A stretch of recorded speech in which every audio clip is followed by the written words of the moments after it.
अब हम एक क्वेश्चन देखेंगे। क्वेश्चन ये गिवन है, a ladder 10 metre long reach a window 8 metre above the ground to find the distance of the foot of the ladder from the base of the wall.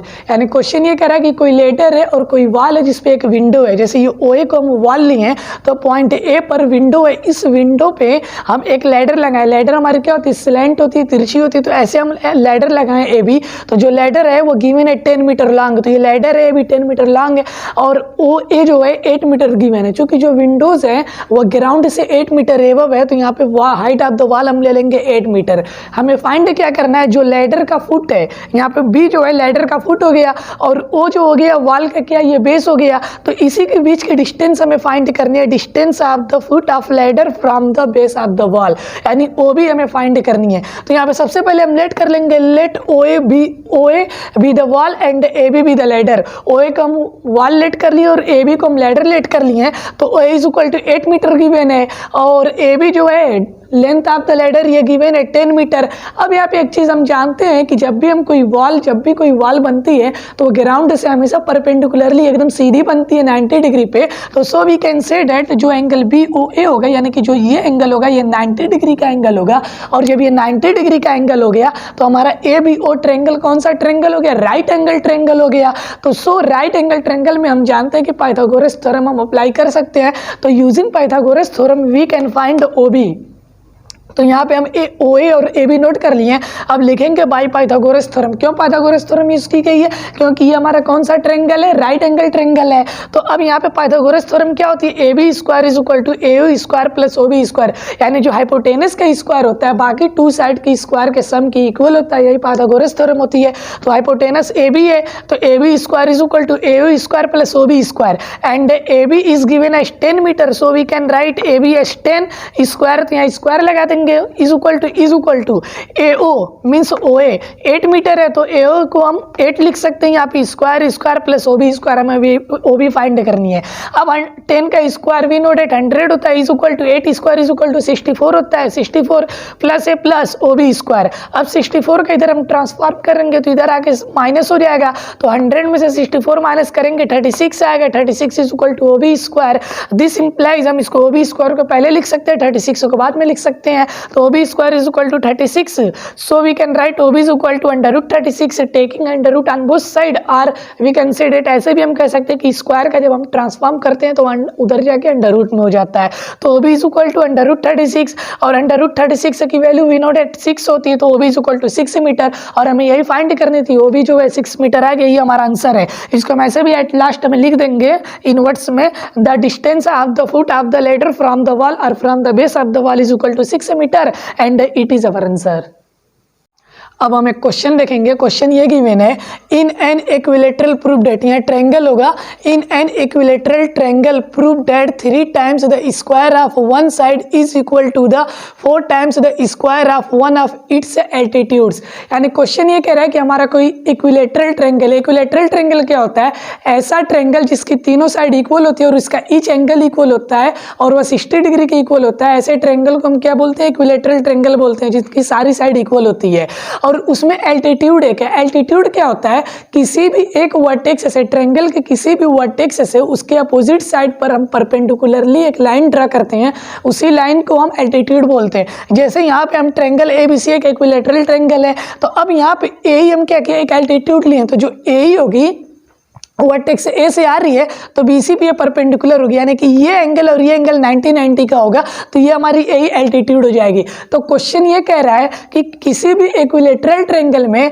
किसी altitude का 4 times जो है उसके एक side के, जो उसकी साइड है उसके स्क्वायर के 3 टाइम की इक्वल होगा। यानी कि यही हमें प्रूव करना है कि इन एन इक्विलेटरल ट्रायंगल, यहाँ ट्रायंगल होगा, ट्रायंगल छूट गया, prove that 3 times the square of one side is equal to the 4 times the square of one of its altitudes. यानी कि यहाँ पे हम देख रहे हैं AE एल्टीट्यूड्स है और ABC हमारी क्या है, ट्रायंगल, इक्विलेटरल ट्रायंगल है, AB साइड है, BC भी साइड है, AC भी साइड है, तो हमें यही प्रूफ करना है 3BC स्क्वायर, यानी साइड के स्क्वायर का थ्राइस, उसका 3 टाइम्स है, इज इक्वल टू AE का स्क्वायर, यानी कि एल्टीट्यूड के स्क्वायर का 4 टाइम्स से दोनों आपस में इक्वल होंगे, यानी कि 3 multiply by square of one side is equal to 4 multiply by square of altitude, यही हमें प्रूफ करना है। तो अब सबसे पहले हम हम क्या है लेट कर लें कि let A B the altitude of triangle A B C. हमारा ट्रेंगल ए बी सी है तो हम इसका ए एक एल्टीट्यूड लिए, तो हम बी सी पे नहीं ए सी पे भी एल्टीट्यूड ले सकते हैं, तो जो ए सी पे एल्टीट्यूड लेंगे वो बी से जाएगा। सिमिलरली हम ए बी पे ले सकते हैं, ए बी पे जो एल्टीट्यूड लेंगे हम वो वर्टेक्स सी से जाएगा, लेकिन यहाँ पे वन एल्टीट्यूड हम लिए हैं, that is on B C पे हम लिए हैं, बी सी पे और ए एल्टीट्यूड है तो वही हम लिए हैं let A B the altitude of triangle A B C in triangle. अब यहाँ पे जब ए एल्टीट्यूड होगा तो हम देख रहे हैं हमारे पास यहाँ दो पार्ट हो गए ट्रेंगल का, एक ये ट्रेंगल बना, एक ये ट्रेंगल बना, एक triangle A B E and another triangle A C E, तो वही हम लिए in triangle A B E and the triangle A E C. इस ट्रेंगल और इस ट्रेंगल में angle B is equal to angle C, यानी कि ये वाला एंगल और ये वाला एंगल इक्वल होगा। क्यों इक्वल होगा? क्योंकि ये जो दोनों एंगल है ये ट्रेंगल ए बी सी के एंगल है, और ट्रेंगल ए बी सी हमारा क्या इक्विलेटरल ट्रेंगल है, and we know that equilateral triangle के जितने भी एंगल हैं वो सारे आपस में इक्वल होते हैं और 60 डिग्री के होते हैं। तो यहाँ ब्रैकेट में angle B is equal to angle C, और ब्रैकेट में हम रीजन यहाँ पे शो कर दिए हैं इच 60 डिग्री। क्यों 60 डिग्री? क्योंकि इक्विलेटरल ट्रेंगल के एंगल है वो सारे 60 डिग्री होते हैं। Similarly A B is equal to A C, यानी कि जो साइड ए बी है ये किसकी इक्वल है? ए सी की इक्वल है। A B is equal to A C, तो A B is equal to A C यहाँ पे हम लिख सकते हैं because triangle A B C is equilateral. क्यों? क्योंकि इक्विलेटरल ट्रेंगल की सारी साइड इक्वल होती है, so we can write A B is equal to A C. तो triangle A B C is equilateral, bracket में ये रीजन हम शो कर देंगे। उसके बाद हम देख रहे हैं ये वाला angle, angle A E B is equal to angle A E C, this angle is equal to this angle, यानी कि ये वाला एंगल जो है इस एंगल की इक्वल होगा। क्यों? क्योंकि ईच एंगल 90 डिग्री है। क्यों 90 डिग्री है? क्योंकि ए जो है बी सी पे परपेंडिकुलर है, क्योंकि एल्टीट्यूड है, तो हम यहाँ पे लिख देंगे angle A E B is equal to angle A E C, bracket में A perpendicular to B C means each angle 90 degree.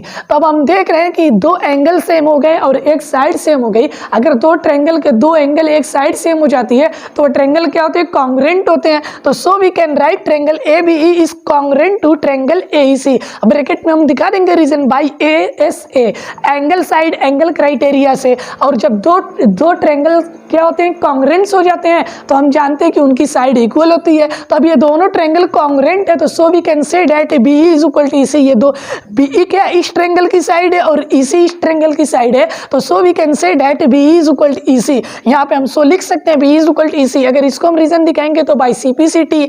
अब यहाँ पे B is equal to E C, जब बी ई और ई सी इक्वल है तो ये बी ई क्या होगी? बी सी की हाफ होगी, या ई सी भी जो है बी सी की हाफ होगी। So we can write B E or B C is equal to B C, B E or E C is equal to B C upon 2। क्योंकि B C पूरी full side है तो B E जो है इसके half होगी, क्योंकि दोनों इक्वल है। और सिमिलरली ई सी भी बी सी की हाफ होगी, तो वही हम लिखे B is equal to E C is equal to B C upon 2। अब इसके बाद हम क्या करेंगे? किसी भी एक ट्रेंगल में, चाहे इसमें ले लेंगे चाहे इसमें, किसी एक ट्रेंगल में लेके हम पाइथागोरस थ्योरम यूज कर देंगे तो हमारा रिजल्ट आ जाएगा। क्यों पाइथागोरस थ्योरम यूज करेंगे? क्योंकि कोई भी एक ट्रेंगल लेंगे तो ट्रेंगल राइट एंगल ट्रेंगल होगा, क्योंकि ये एंगल 90 90 है, तो हम इस ट्रेंगल में लिए ए बी ई में। तो so we can write now in triangle A E B, इस ट्रेंगल में A B square, A B हमारा हाइपोटेनस है क्योंकि 90 के अपोजिट है, तो A B square is equal to B E square plus A square by Pythagoras theorem. Pythagoras theorem यही होती है कि हाइपोटेनस का स्क्वायर जो होता है बाकी टू साइड के स्क्वायर के सम की इक्वल होता है। तो so we can write A B square is equal to B E square plus A square. A B, अब ए बी की जगह हम बी सी पुट कर सकते हैं। क्यों? क्योंकि A B is equal to B C होगा। क्यों? क्योंकि ए बी सी हमारा क्या इक्विलेटरल ट्रेंगल है, और इक्विलेटरल ट्रेंगल के हम जानते हैं कि तीनों साइड क्या होती हैं? आपस में इक्वल होती हैं। तो यहाँ पे ए बी की जगह हम बी सी लिख दिए हैं, A B is equal to B C हम रीजन में शो कर देंगे, और साथ साथ में हम बी ई को बी सी अपॉन 2 किए हैं, क्योंकि B is equal to E सी है, यानी कि बी ई जो है बी सी का हाफ है। यहाँ पे ऊपर हम प्रूफ कर चुके हैं B is equal to B C upon 2 या E C is equal to B C upon 2। तो यहाँ B is equal to B C upon 2 है, तो यहाँ पे साथ साथ में वो भी रीजन हम इंडिकेट कर दिए and B is equal to B C upon 2। तो ए बी की जगह हम बी सी पुट कर दिए और बी ई की जगह बी सी अपॉन 2। तो अब यहाँ पे क्या है? बी सी स्क्वायर है, B C square is equal to यहाँ स्क्वायर तो यहाँ होल स्क्वायर लगा देंगे प्लस ए स्क्वायर है। अब यहाँ बी सी स्क्वायर हो जाएगा डिवाइडेड बाई यहाँ 2 का स्क्वायर 4 प्लस ए स्क्वायर। अब हम क्या करेंगे? यहाँ पे 4 को एलसीएम लेंगे, 4 का इसमें मल्टीप्लाई होगा, 4 एलसीएम हो जाएगा। So we can write B C square is equal to B C square plus 4 का इसमें मल्टीप्लाई होगा 4 ए स्क्वायर अपॉन अपॉन 4 हो जाएगा। अब 4 पूरा होल डिवाइडेड है तो 4 इधर आके मल्टीप्लाई हो जाएगा। So we can write 4bc square is equal to bc square plus 4a square.